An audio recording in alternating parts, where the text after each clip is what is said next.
Okay, Supervisor Hopkins, we're live on Facebook. Great, thank you so much. And thanks everyone for joining us tonight for this conversation around longstanding solutions to Occidental's wastewater problem. I just want to give a brief outline of kind of some of the material that we are going to cover and then have an opportunity to introduce our fantastic panelists here this evening. This evening, we are joined by the inimitable Mike Thompson and Carlos Diaz from the Sonoma County Water Agency, aka Sonoma Water. We also have Dave Clemmer and David Upchurch from Graton CSD, Mary representing some of the residents in Occidental, and we may also be joined by another couple of folks that we will introduce if they do magically appear on our screen. I also want to say a huge thank you to Elise Weiland, our field representative for the 5th District, who's done a tremendous amount of work on this project, and also Jason Wilson, who is the behind the scenes wizard who makes all of the meetings happen here virtually. So with that kind of big picture overview, and then I'll be handing it over to Mike Thompson to provide a little bit of the very long history to this challenging situation. So kind of big picture overview is that we are currently studying the feasibility of a pipeline connecting the Occidental wastewater collection system with the Graton treatment plant. And we want to acknowledge upfront that we know that trucking, it's the solution that we're currently stuck with, but it is not the long-term solution. And so the goal really is how can we get to that long-term solution as quickly as possible, but really also inviting participation and coordination with our community stakeholders. The feasibility study is currently being conducted and it's expected to be completed in the fall of this year. So we're in the very early stages right now just of evaluating options. We're all asking for input tonight on what should be included in the feasibility study, and that is really why we're holding the community meetings. I want to be very clear that no decision has been made on the project or on any pipeline route alternatives. Kind of quick, big picture, why is this project important to the communities? I'm guessing that if you are in this meeting, you probably know why. We do believe that this project has the potential to provide economic benefits to both communities by stabilizing sewer rates. Occidental has some of the highest sewer rates really in the state of California, I believe, certainly in Sonoma County. And so this would actually help to increase the efficiency of both of the systems. Graton's wastewater treatment plant has capacity for additional treatment, and treating Occidental's wastewater could actually generate additional income for the district. And the additional revenue would then benefit ratepayers in Graton, essentially helping to sort of amortize those costs over a larger population base in order to keep those costs down. We would also see reduced transportation costs because waste is now hauled to the airport area, which could lower Occidental's operating expenses. Some of the common questions about this, there's often a lot of fear of growth when we start talking about sewer pipelines. So the question, will a pipeline induce growth along the pipeline route? I want to be very clear that the project would only serve properties that are already located within the boundaries of the two districts.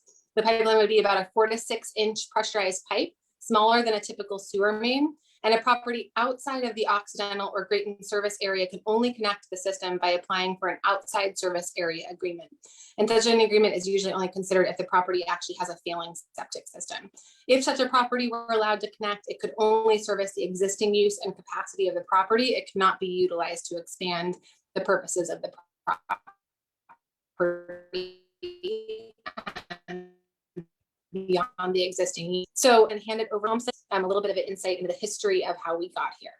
Oh, and actually, quick note, I wanted to note that we will be taking questions at the end, and how we're going to handle that is through the Q&A function in Zoom. So if you go up to the Q&A function, you can ask any questions or also use that to share feedback. If someone has already asked your question, you don't need to re-enter your question. You can actually upvote it so that it kind of rises to the top of the list to be answered ASAP. And if you're looking at this on Facebook, you can just enter it, go ahead and enter it in the comments, and then we will be feeding that into this meeting as well. So with that, I'm going to hand it over to Mike Thompson. Okay. Thank you, Director / Supervisor Hopkins, for being with us tonight and for convening this town hall. And thank you everyone who's on the panel and for those that are calling in or joining us, because this is it's great to have something going like this. So just a quick history on how we got to where we are and why we're looking at this as a solution to help two communities. Occidental is served by the Occidental County Sanitation District that Sonoma County Water Agency operates under contract to the district. It's a very small system that serves primarily Occidental businesses and residences in the area. It only has about 100 properties, and some of those properties are businesses, and they all told it represents about 250 single family homes. That's how we look at sanitation systems by their equivalent single-family homes. These properties pay the properties and the users in Occidental, as Director Hopkins said, pay, it's one of the highest rates in the state and definitely the highest annual service charge in the county at $2,500 a year. Previously, in years past, the district operated a small wastewater treatment plant that that treated water to a secondary level and discharged that water to Dutchville Creek. And even with these high rates, the district only generates about half of the money it takes to operate this system. The North Coast Regional Water Quality Control Board has had orders on this district for coming up for about 25 years, or had them about for 25 years, requiring the district to stop discharging secondary water to the streams in the area. All discharges of water to surface bodies have to meet tertiary levels, and those tertiary levels and a tertiary plant was not feasible for a system this small. The district made several attempts to find solutions that would allow the district to be self-sufficient and have affordable rates over the last 25 years. There were two general groups of options that were looked at. The first group involved consolidating this district with others. We looked at consolidating and connecting to the Russian River County Sanitation System. That didn't make it very far for technical reasons and a lot of public opposition.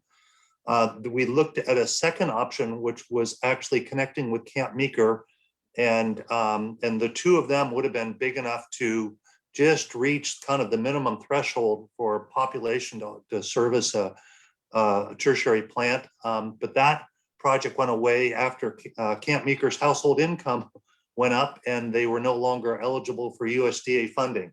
That was back in the early 2000s. There were other options looked at trying to find a solution where they didn't have to discharge, because if you don't have to discharge, it cuts your operating costs by probably more than half. So we looked at one option, which was a leach field. That didn't meet the technical specs that were required. A second, we looked at building a storage pond and doing 100% reuse of the water. And that project wasn't able to move forward because we couldn't secure the property. All those efforts, pretty much, we had tried just about everything by 2015, 2016. And at that point, knowing that we really had to stop discharging, we had a hard deadline in 2018 to stop discharging. So at that point, we looked at a trucking project. Again, as Director or Supervisor Hopkins has said, not an elegant solution, not a permanent solution, but we had to do something. So starting in 2018, we started hauling the wastewater from Occidental to our airport treatment plant near the Sonoma County Airport.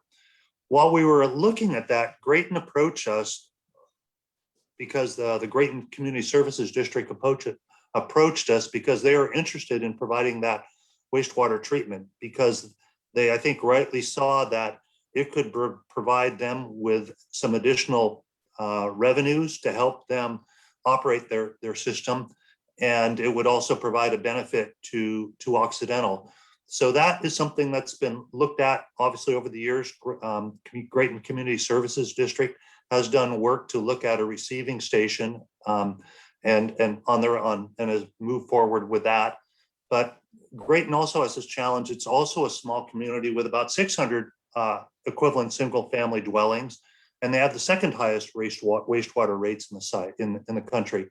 Excuse me, in the county. And then what we saw was that a combined Greyton and Occidental system would serve close to about 900 single-family homes, and that gets you to the point where where a system can be fiscally sustainable and provide the funding you need for operations, for maintenance, and equipment replacement. These systems are really very infrastructure heavy. They require a lot of maintenance. They're very complicated systems. They're actually more complicated than our drinking water systems. So we knew that there's an economy of scale there.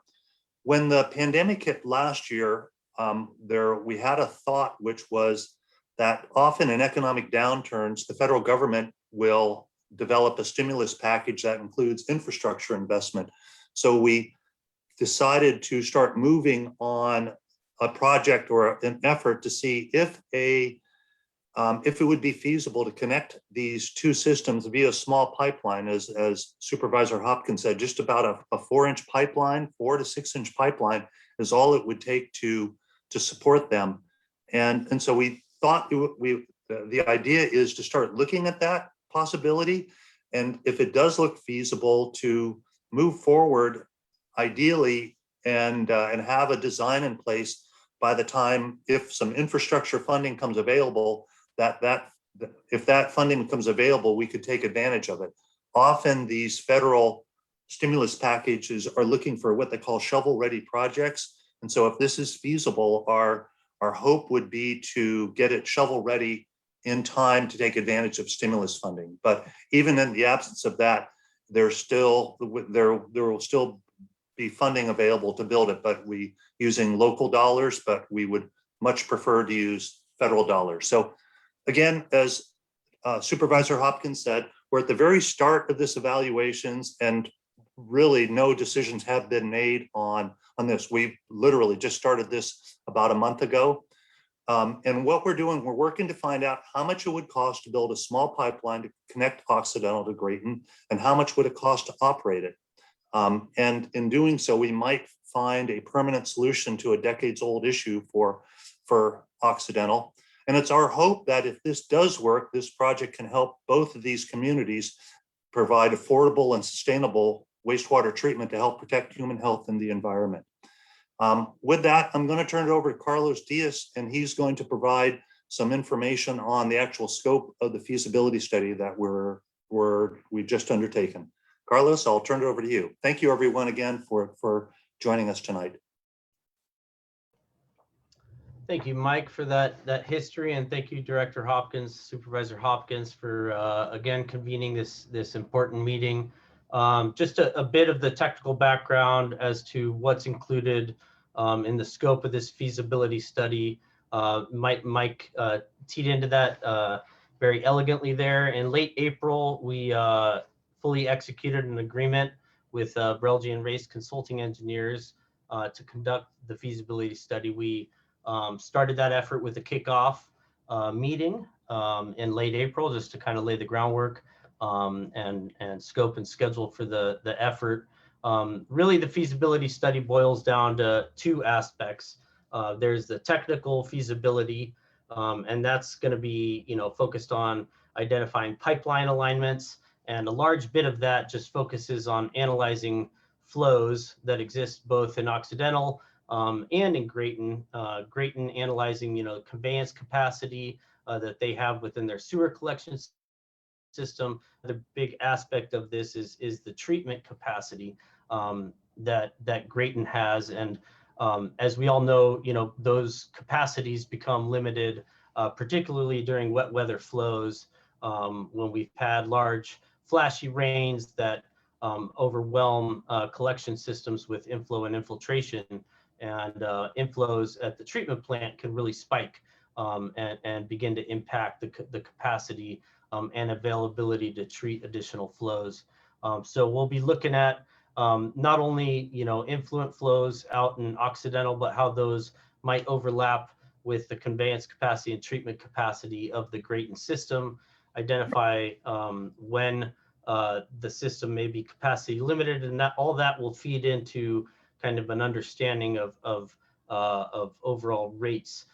So another aspect of this technical feasibility, we have this pipeline feasibility. There's also this consideration of trucking operations, and so that'll be looked at as well. I think what that analysis will show is that the pipeline option is going to be a lot more financially feasible. So the financial analysis, once we have kind of a preferred pipeline alignment and a better understanding of when Greyton's system may be capacity limited, that'll really allow us to kind of develop estimates of costs, both overall construction costs for the pipeline, but also kind of annualized operations and maintenance costs. And if there's any treatment capacity limitations. There may need to be additional solutions, implemented to deal with that excess Occidental flow that may not be able to be treated in the Greyton facility. So we'll get, better understanding of overall construction costs, operation and maintenance costs, and that's really going to determine the basis for fees, connection fees that Occidental may pay to Greyton, and also what those kind of ongoing annual treatment capacity fees would be in order to accommodate those Occidental flows. So with those costs in place, we'll really be able to dig into the financial feasibility of the system, better understand what impact it may have for both rates in Occidental and rates in Greyton as well. And as Michael alluded to, hopefully with the combination of these two smaller districts, we can bring that rate base up to a sufficiently high number where those fees come down for everyone, and we've got a better system in place to serve the wastewater needs of both these communities well into the future at a cheaper cost to the ratepayers in both Occidental and Greyton. I think that summarizes the scope of the feasibility study. In terms of schedule, we're busy at work analyzing these alignments, getting started on that effort. We have a draft feasibility study set for end of September. That's our target date to have that draft done, with the final to be done just on the heels of that. So we'll be looking for that in the fall.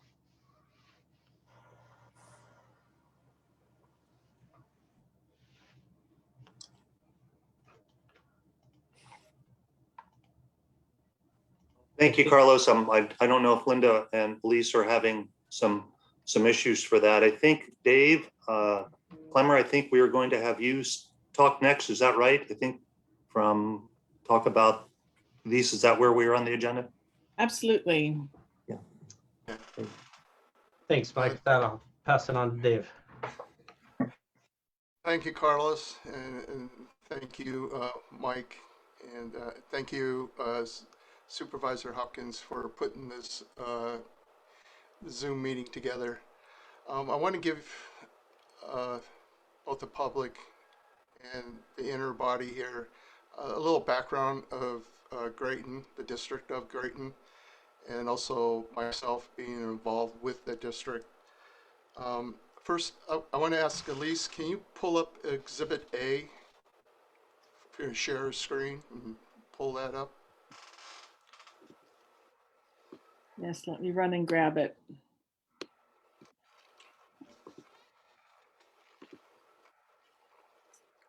I too,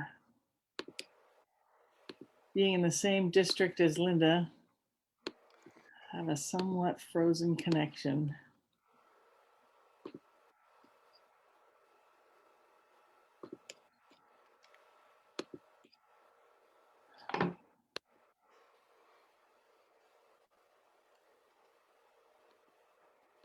I'm sorry, I'm taking a minute to do this. You may want to keep going while I do this.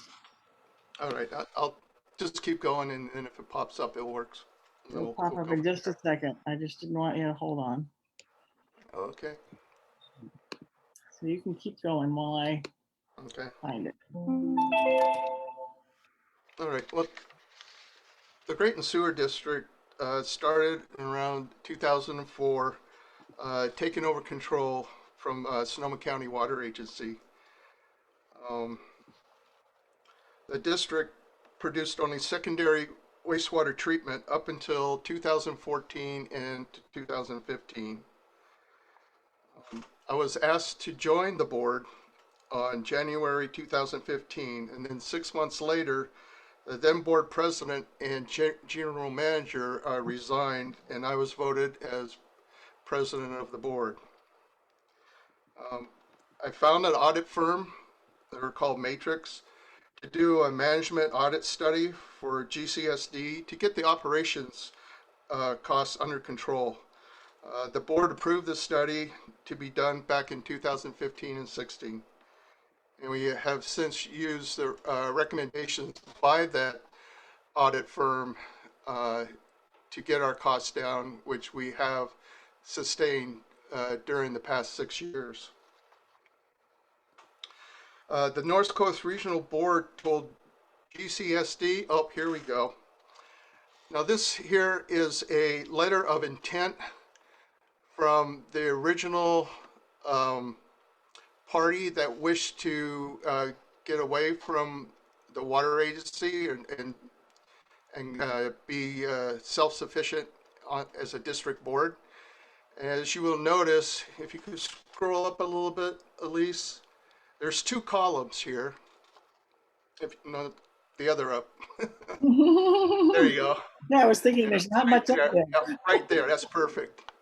Okay, you'll see on the left, here's what the author wrote.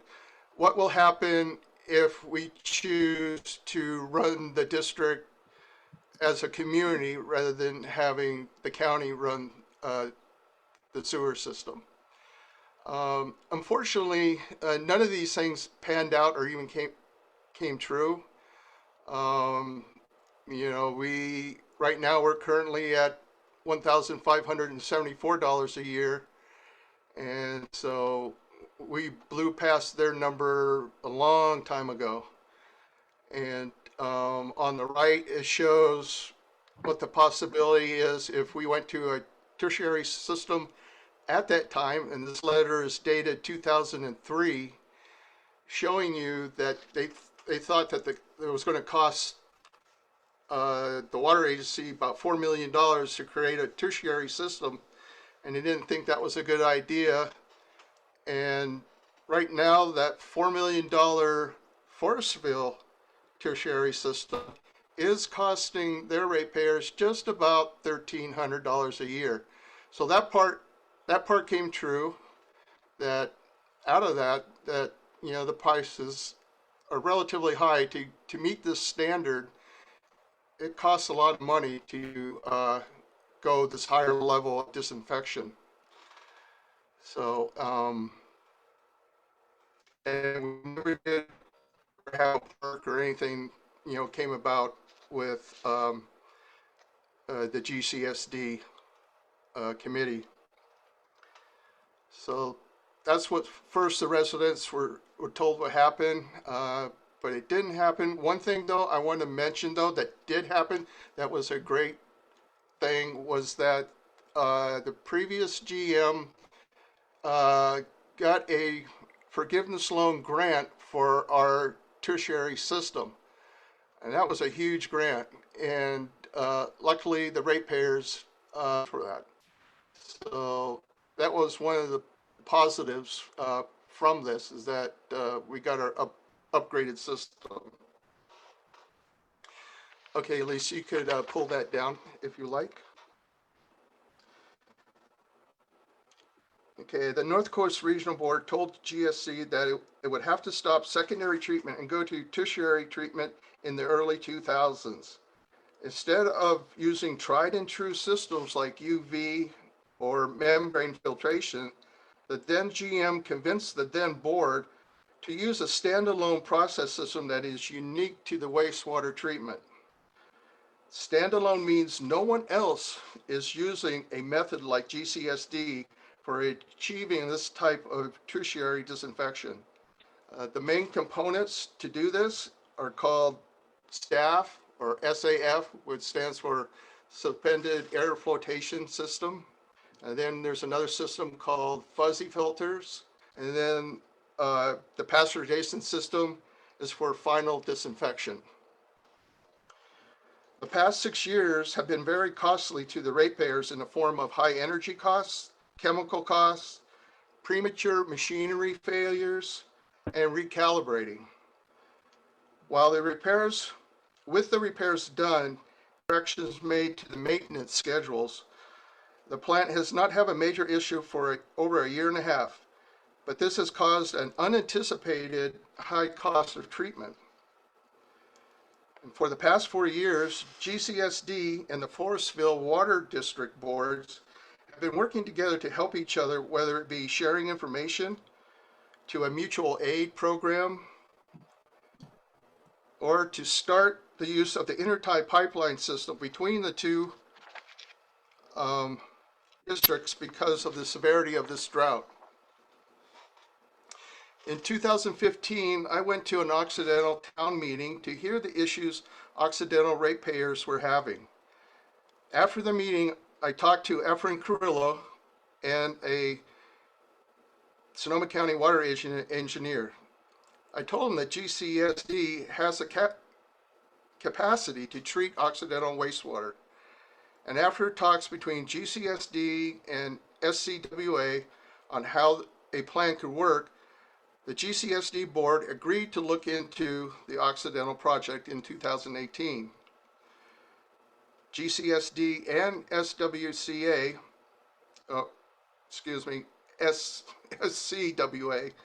have done numerous outreach meetings, bulletins, news articles, and GCSD newsletters to update the public. Previous sites for the receiving stations had to deal with private easements and/or properties. Ultimately, the parties involved in these negotiations were not able to reach a mutual agreement proposal. Therefore, the site on Green Valley Road was chosen because it is on county property. And the intersection at Green Valley Road and Hicks has a nice wide asphalt apron to allow vehicles off and on Green Valley Road. It's our hope that it will be feasible to construct a pipeline that would replace the receiving station and permanently provide additional funding to the GCSD, the critical maintenance, equipment replacement, and operations. If this project is completed, it will eliminate the hauling of wastewater from Occidental to Santa Rosa and provide rate relief to our neighbors in Occidental, on top of the benefits to GCSD ratepayers, as well as reducing wastewater truck trips and related impact on overall environment. In short, GCSD is here today to assist the Greyton community and the ratepayers, as well as aiding the Occidental community and the neighboring environment. Elise, I was wondering if you could pull up Exhibit B. Oh, you got B up here. Okay. This exhibit here shows our engineer's diagram of what the receiving station or platform will look like. You can see where there's a little writing on Green Valley Road, and then the arrows point to where the embankment will be worked on. And then you'll see in the middle a little white square. Well, that's actually a tanker truck where it would be positioned. And then it shows where the county line is and then when the private fence line is. It is our intent that we don't go near private property. It's all should be done on county property lines. And then also, this thing also shows you that there will be a direct pipeline from the north side of Green Valley Road going to the south side where the main collection pipe is located. And that is my brief summary of the Graton Community Service District. Linda or Mike, if you would like to continue, that would be great. Thanks so much, Dave. I think Dave Upchurch is next on our list, Mike. Dave, can you unmute and give us the other half of the Greyton story or whatever you want to contribute to this?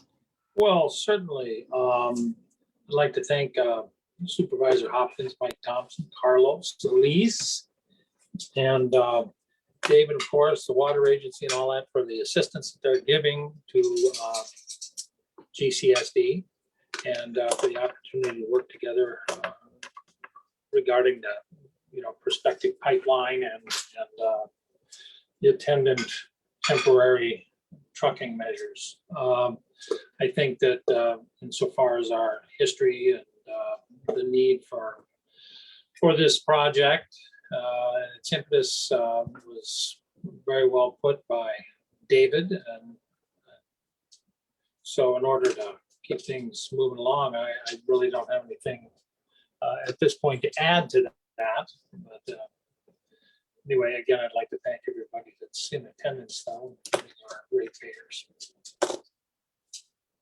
And that would do it for my contribution. Great. Mike, shall we move over to the Occidental team then? Mary, you want to kick us off? From the Occidental, we have Occidental representatives, Mary Szecsey, and then after that, Chris Martin.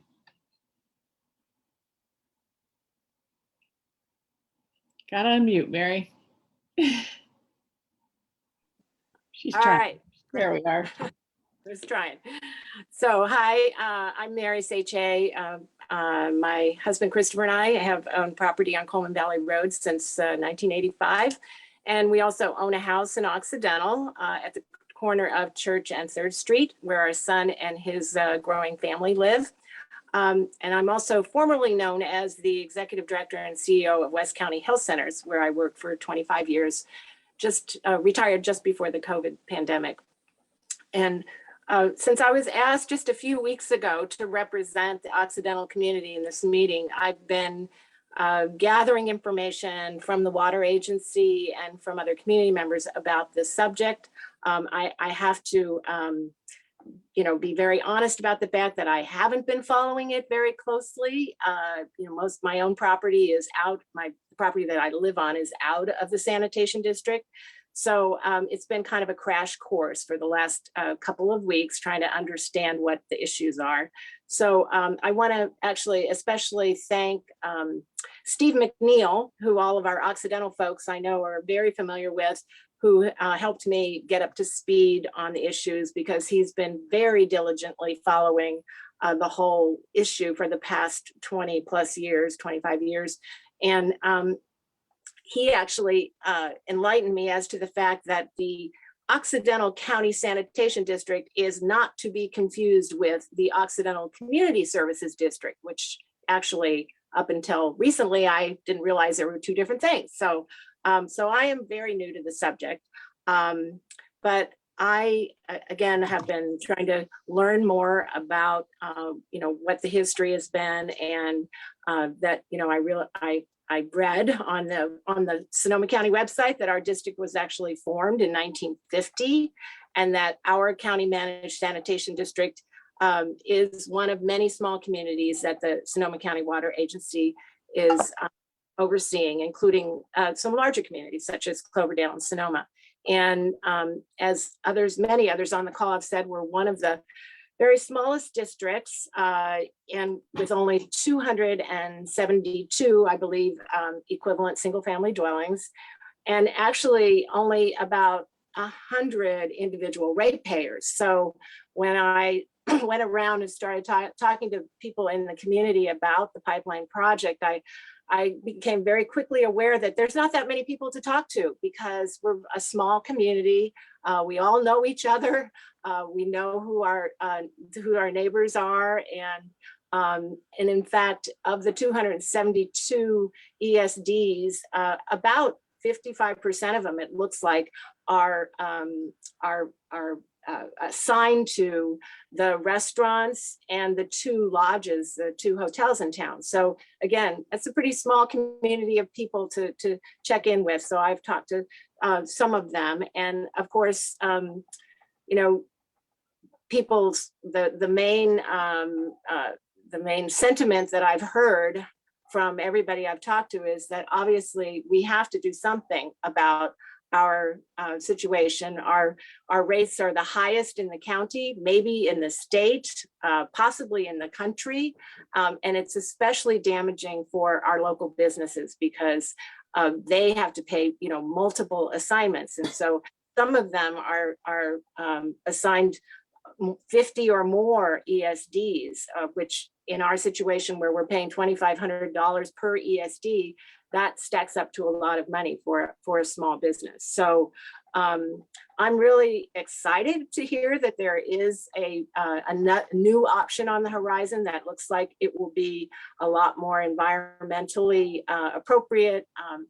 I actually walk on the old Camp Meeker Road almost every day, and I see the trucks coming up and filling up with the wastewater from our community and trucking it out to the airport. And I think that's a travesty. I really think there has to be a better way in our modern day society for us to deal with our waste. So I think we have to find a more cost-effective way to dispose of our waste. And I really appreciate that Dave have and their community services district have come forward and made the offer to help us. And I think that combining our two districts and maybe not combining the districts, but combining the customers of our two districts sounds like it would be helpful for both of us. So completing this feasibility study for the Occidental Greyton pipeline, I think will provide us with a lot of really good information about what the costs and what the benefits will be to the community. I think, again, there's a lot of community members who aren't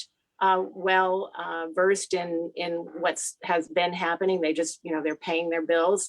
But I think, in my conversations with people just in the last couple of weeks, almost everybody, in Occidental says this is kind of a no-brainer. It's something that, needs to happen. We need to figure out a way to find some sustainable way to treat our waste. So I hope that some of the Occidental residents that are on the call this evening can speak more eloquently than I have on what their issues are and what they think some possible solutions are.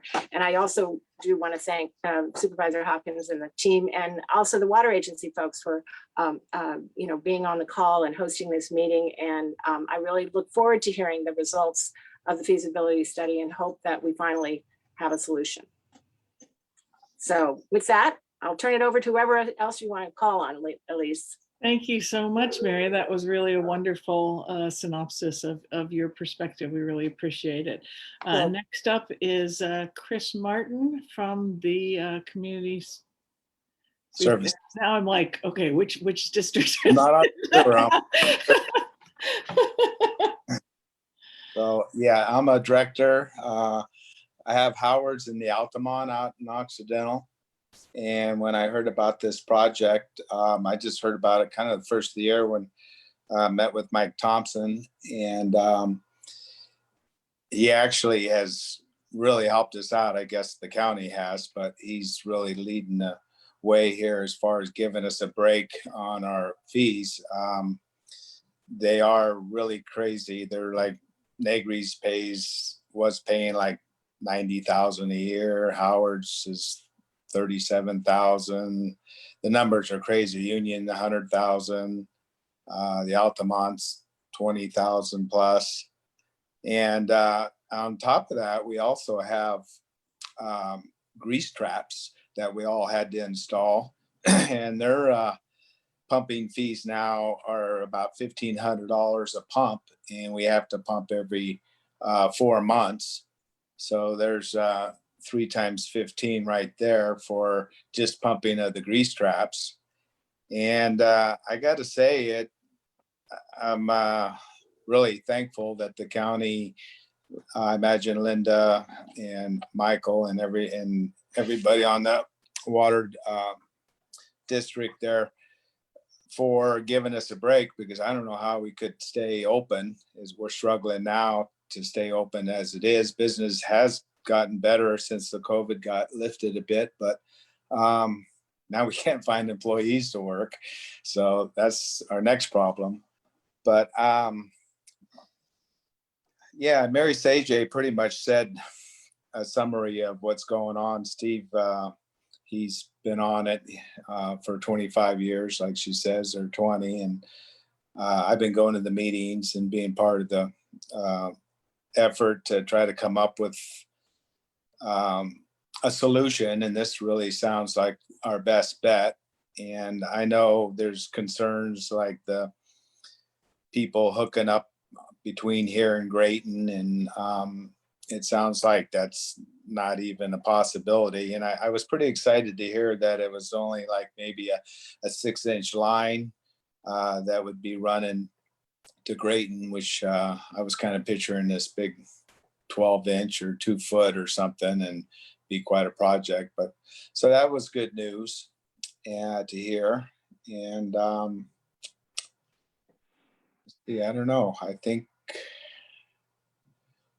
I don't know. Is there any questions I can answer for anybody, or if not, I do want to thank everybody for putting this together, Elise and Lynda Hopkins and Mike Thompson and water board there. That's really Dave from Greyton. So thank you.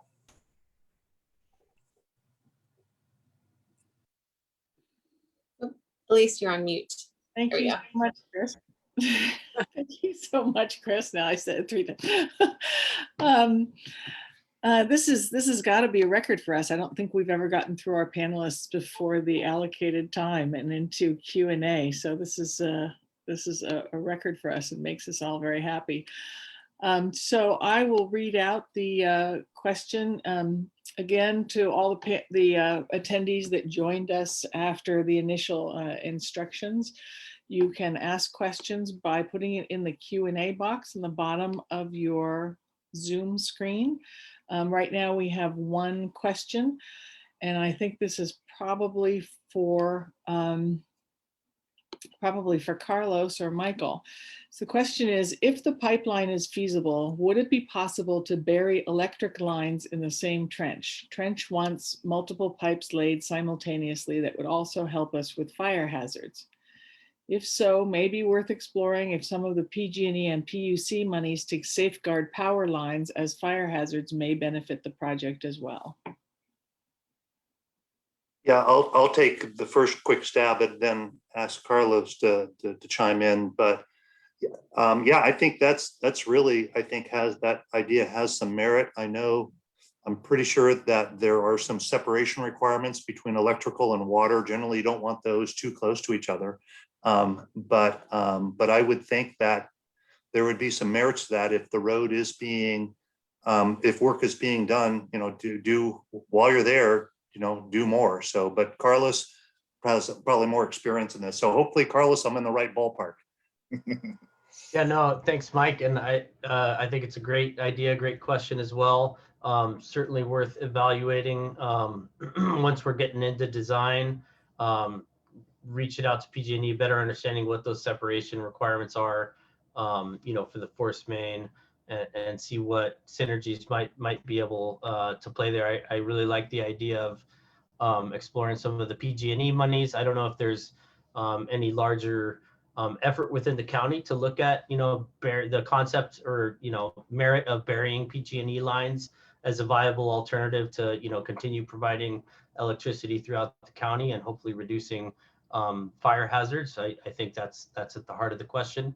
But great question. I'd say open trenching, may not be the only option available. We might be looking at horizontal drilling, which would introduce, or maybe reduce the possibility for synergies there. But great question. And Lynda, looked like you wanted to chime in. Yeah, no, and that was really great information, Carlos and Mike. And I would just add that we do have a funding source available, which is called Rule 20A funds. So I think this is a great thing that we should reach out to Transportation and Public Works about, because Johannes Hoverts is a steward of those funds. And we actually procured additional Rule 20A funds because they're kind of use it or lose it. And there were some other counties to the north of us, and we were actually able to purchase some credits from the county at a discount. So we actually now have, many millions of dollars of Rule 20A funds, and we really want to focus on fire risk reduction. And obviously this is an area that is at, extreme wildfire risk as well. So great idea. And I really look forward to diving into this and seeing if we could potentially get some kind of a win-win. So Absolutely. Great. Okay, the next question is, is the Occidental wastewater currently treated before being transported? Whether, I think that's whether the truck or the pipeline, is there any treatment first? Yeah, I can answer that. So yeah, currently there is it's considered raw wastewater that it is regulatorily considered untreated. Some of the water is stored up at our treatment plant. It does get a little bit of aeration, but I would say for all of us friends here, it would be considered untreated.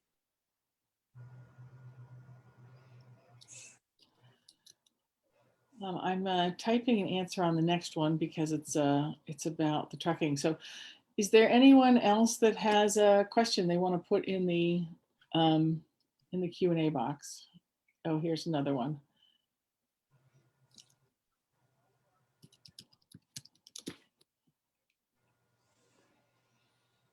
Okay, Sally says, have you looked into any other ways to deal with the sewage in Occidental, such as they did in Camp Newman? There are other systems that are suitable for smaller areas such as Occidental. I believe that Lescure suggested one to Occidental years ago, but it was not acceptable because it was too experimental. Can someone let us know if every other possibility, she must have missed your history part, Mike. Can someone let us know if every other possibility has been currently looking at before going to such measures as trenching long pipes to Greyton, and especially the current trucking being considered to Windsor? Yeah, and we've done a number of studies over the years looking at, I think the last one we looked at, the comprehensive one we did was, I think in 2013, 2014, where we had the consultant look at every possibility. And the challenge we have is with regard to, and the challenge we have in Occidental is that in some way it's landlocked. And a lot of these alternative solutions would work if there was land that could percolate or a place to reuse the water. And that's one of the big challenges with Occidental. It's in a small valley and there really isn't a lot of topsoil. It's mainly, in most places, it's a small lens of soil over bedrock, which makes it hard to, that's been one of the big challenges. It's just really been the geology of this area. So we have looked at other alternatives and we still see that with regard to long-term operations costs and the benefit to multiple communities, that the idea of consolidating districts or not so much consolidating the districts, but connecting the districts together to achieve an economies of scale still seems to be the most feasible, both for this district and for the area. Thank you. Carol Schmidt asks, will the feasibility study identify plan B, C, D, or E if the pipeline is not deemed feasible? Yeah, and that's not in the scope of this current study. So the current study and the agreement has a specific scope. If it's not deemed to be feasible, then we would commence another study to look at a lot larger range of alternatives, which again, we've looked at many in the past, and we're really hoping this one works. Sally has added to her question saying Camp Newman is in the same type of geographical area. And unfortunately, I'm not familiar with Camp Newman. Great. So I can't answer that, if that was a question. Those are all the open questions. Does anyone else have any questions they want to pose? And Jason, have we checked in on Facebook as well to see if there are any comments or questions there? Yes, there are currently no open questions on Facebook. Oh, some have popped up. Fawn Newton, you're sweet, Fawn. Will the study include the addition of Camp Meeker? Yeah, that's a really good question. And at this time, no, it does not. The study is very much focused on just Occidental and Greyton. Karen Hendrickson asks, is there no possibility, or is there a possibility of combining Forestville and Occidental and Greyton as a sewer district? I'm gonna send that one to Dave, to the Daves.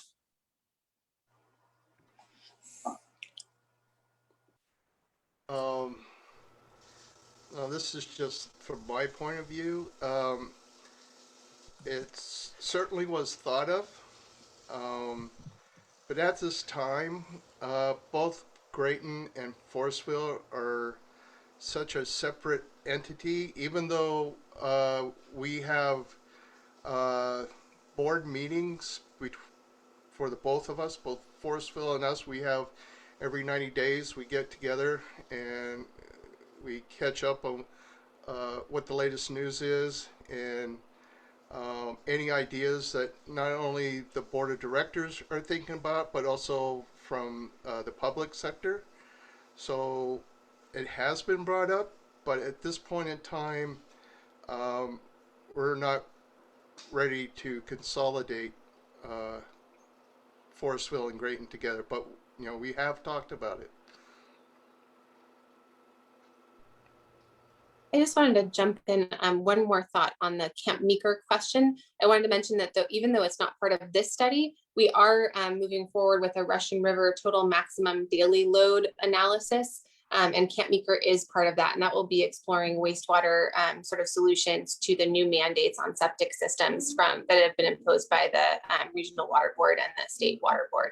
So we actually have two different studies. We have one that is actually sort of geared for that area that is state funded. And then we also just approved, I think it was $350,000 at our budget hearings at the Board of Supervisors 2 weeks ago to really look at countywide solutions, including places where would it make sense to actually extend sewer service to an area that is currently underserved and is under state regulation to basically improve the septic systems. And then also looking at community septics and other opportunities basically. So just know that if you're in Camp Meeker, you're not totally abandoned. There are other processes going forward that we're hoping to help you through.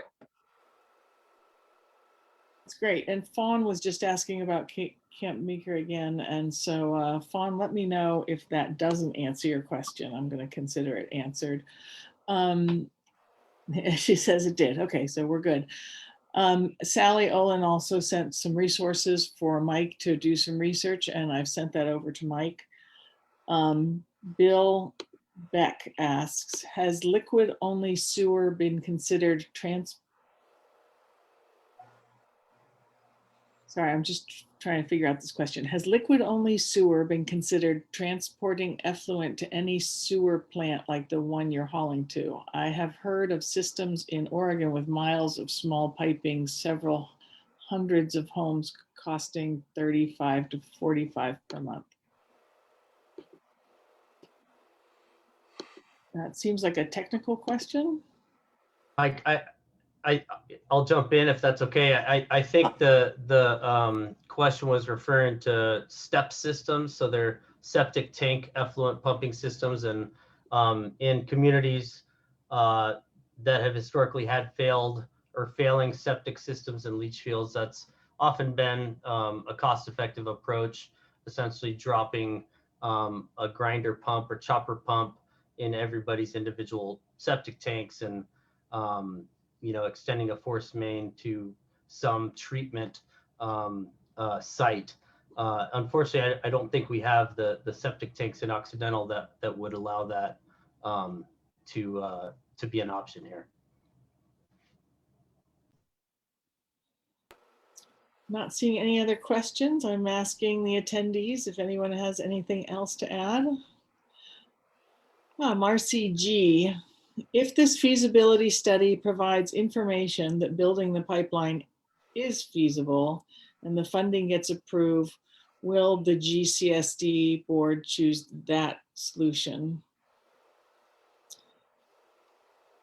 I'm trying to, as people on the Q&A have seen, I'm trying to avoid questions that specifically answering trucking, because I've been told that since we're under legal action on the trucking, we can't really discuss that option too much tonight. So the question is the pipeline the preferred answer to other options at this point? Am I saying that? Mike, I think that's to you. Okay, well, and I would say that, yeah, if the pipeline is shown to be more cost effective and more environmentally friendly, less greenhouse gases, less trucks on the road, it would be preferable to trucking, and it would be preferable to trucking in general. Great, thank you so much. While we look to see if any other open questions pop up, does anyone on the panel have any wrap-up comments?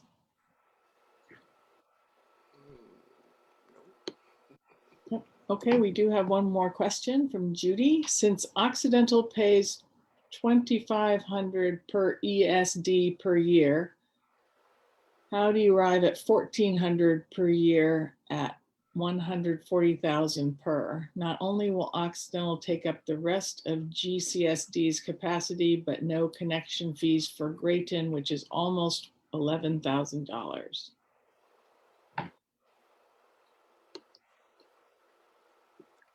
Mike? Yep, I'm just reading the question. So so it would be, so right now there are about, I think, 270 equivalent single family dwellings on 100 parcels. So if you look at 2,700, or excuse me, 270 ESDs at $2,500 a piece, that's providing right now around $600,000 a year in revenue for the district. And there is, and I think, as Carlos had said earlier, the district, the Occidental district, if it were to connect, would pay connection fees, just as anyone else would. And much of that will depend on the alignment of the pipeline and what the appropriate connection fee would be. So in summary, it would be, and we hope there'd be some rate relief for Occidental. So we'd be looking at probably at least in the $400,000 to $500,000 of additional revenue. And I just can't remember what the connection fee is, but it would be the connection fee on the equivalent number of ESDs. So Greyton would receive both quite a large check for connection fees, and also somewhere on the order of $500,000 of extra revenue a year. Fantastic. It's good to be able to do math in front of an audience. Mike, what's going to be our next public communication point? So I'm thinking that when the feasibility study wraps up, when's that going to be, in September? Yeah. And we'll hold another meeting of this sort. Is that the next connection point that we could expect? Yes, I think that would make a lot of sense. We're really looking forward to diving into the feasibility study and see what the consultants come up with. But yes, the next step would be in September, as we near the end of the feasibility study. And again, if everything looks positive and encouraging, our intent would be to very quickly get into a design and environmental documentation process. Great. So we have a plan of action for community engagement going forward. If people have questions in between, you are free to contact us. What would be the best spot for people to reach out if they have questions or concerns they want to express in between times? Should they go to you, Mike? Should they go to Carlos? Should they go to Graton CSD or Occidental CSD? Should they come to us in District 5? Most likely, Elise, I'd probably say, either to you or to Barry Dugan. Mm-hmm.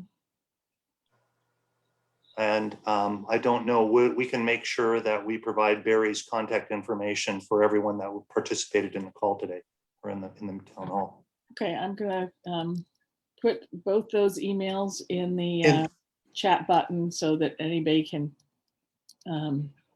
contact either of us. And Elise, I think we also talked about in mid-July, we're going to put a page on the Sonoma County Water Agency website with information on how this will be going forward. And I think we're also intended, with your I think it's with the weekly or monthly, I think it's the weekly newsletter that you and Linda put out, to also use that as a vehicle for updates. Absolutely, yes. We would, whenever we get information, we do put it out on our newsletter. I'll also put in the chat box the link to that newsletter so that people can sign up. It's very informative in terms of all kinds of topics. Do you want to wrap it up while I do all this typing? Sure. Is that to Linda or myself? Sorry, Linda, sorry. Hey. Thanks. Excuse me, it looks like you have 4 more questions. Oh, we've got some new ones. Yes. Thank you. Yep, I do see a couple. I can read those off, Elise, if you want to share that information. Some of that actually, some of the questions is actually Barry put his information in the Q&A, so we can transfer that to the chat. So a couple questions is, are you open to presentations on systems? Yes, and I would say yes, we'd be open to that. And I think that along with the, I would recommend it be presentations for both to ourselves, and I'd say to Dave and to our Graton CSD partners. And so another question from Judy, which is, okay, but 15% of GCSD's capacity won't allow expansion of our district. Why is this financially feasible for GCSD?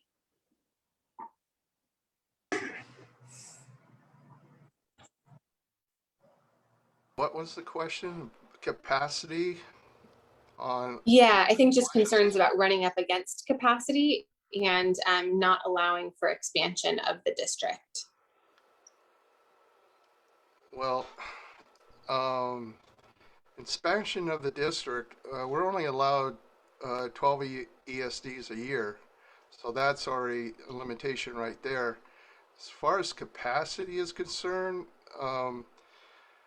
Green Valley collection system is only using about 1% of its capacity down that road. So we have plenty of room right now for to take on Occidental's wastewater.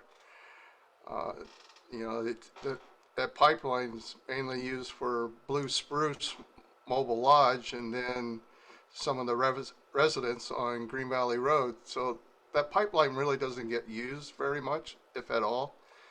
So there should be no problem with taking on more influent wastewater.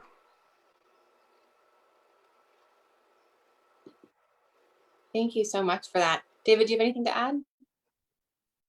I was just gonna say, maybe we can direct to Mike, but I think she's talking about the plant capacity itself, which we don't use anywhere near its capacity. And I was gonna add that historically, even though we have a 12 ESD maximum hookup per year, new hookup, historically we're averaging 1 to 2. So we're not bumping up against anything with people, you know. And Carlos, I think you mentioned part of the feasibility study will evaluate Graton's capacity, correct? Influx of new ESDs. Mike maybe can tell us more. Kind Well, let me break in here. If you want to know what our discharge rate is, according to the MPDES permit, we're allowed up to 140,000 gallons of discharge a day. Currently, we're only, especially at summer flows, we're barely doing 60, maybe 70,000 a day. So we're half at our capacity level right now. So there's no problem with the plant as far as taking on more systems. Yeah, Mike, I'll just add the feasibility study, just confirming we'll be looking at both treatment capacity and collection system capacity. So while there may be plenty of treatment system capacity that could accommodate additional flows, collection systems are often capacity limited, and Depending on where that, proposed expansion is taking place, if it's on the outskirts of town, it might end up using, the majority of that collection system where you already have other capacity constraints. But again, that's what I think something we'll look at, and there may be alternatives where the new pipeline goes directly to the plant and doesn't use the collection system. So those are all the options that would be looked at during the feasibility study. But yeah, I mean, it's a good question, and and just to let you know, that is one of that's a big part, something very important to look at, and it will be looked at in the feasibility study. Well, I don't see any more open questions in the Q&A. So I think we can go ahead and wrap this up. And I want to say thank you so much to all of our panelists. I certainly learned a lot, even though I've been learning a lot over the past 5 years on this project. And, it's a weird thing to get excited about, but I have to say I'm really excited about this feasibility study because this is such a long-standing problem and the current solution makes no sense, right? To be trucking, raw sewage up windy roads, particularly in the winter when those roads are, supposed to be slippery. It didn't really happen so much this year, but, in inclement weather, it's just, in my mind, an accident waiting to happen. And I'm looking forward to a long-term solution that really makes sense for the area. So I'm looking forward to that result. And I can promise that we'll keep the community engagement going. We do have the information in the chat regarding how to email to get any updates in between now and the next meeting. We will plan to host a meeting once that feasibility study is complete. Thank you so much, Mike and Carlos from Sonoma Water, the team Dave from the Graton CSD, and thanks so much, Chris, representing the Occidental CSD, and Mary for all the work that you've been doing with just engaging with folks and asking them, what they think and what their concerns are. At the end of the day, I really hope that we can bend the curve on the huge expense that our ratepayers are paying, and to really come up with a long-term, environmentally friendly and ecologically sound alternative. So thank you all so much tonight for joining us tonight, and I look forward to seeing you at the next meeting. Thank you, Linda. Thank you. Thank you, Linda. Thank you. Keep your eyes peeled for the Occidental Town Hall, July 29th. All right. Thanks, Thanks, everybody. Lee. Good night.